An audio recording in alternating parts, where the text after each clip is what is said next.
High কমিশনে ঢুকে জাতির পিতার ছবি নিয়ে অপমান করেছে, এত সাহস কোথা থেকে পায় আমি জিজ্ঞাসা করি।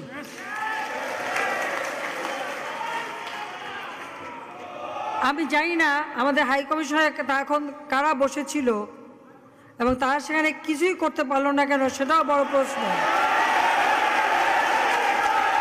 আর আমি আমার প্রবাসী যারা বাঙালি, না আমার প্রবাসী বাঙালিদেরও আমি বলবো যে যারা এই ঘটনাগুলি ঘটিয়েছে তারা চলাফেরা করে না, তাদের দেখেন না। যে হাত দিয়ে জাতির পিতার ওই ছবি নিয়ে তারা ভেঙেছে, তাদের যা উপযুক্ত করা উচিত সেটা করতে হবে। কারণ জাতির পিতার নাম মুছে ফেলার চেষ্টা করা হয়েছিল, তো তারিখ যেহেতু দূরের কথা, ওর বাপ তো চেষ্টা করেছিল এই নাম মুছতে, ওর বাপও চেষ্টা করেছে, মাও চেষ্টা করেছে। তারা কি পেয়েছে নাম মুছতে? পারে নাই। ইতিহাস কখনো কেউ চাপা দিতে পারে না। আর জাতির পিতা তার 7ই মার্চের ভাষণে বলে গেছে যে বাঙালিকে কেউ দাবায় রাখতে পারবে না, পারে নাই দাবায় রাখতে। তা আজকে এত বড় দুঃসাহস হয়ে যায়।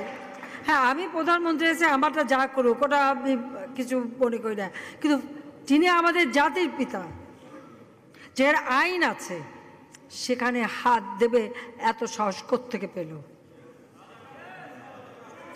তারেক যে ভুলে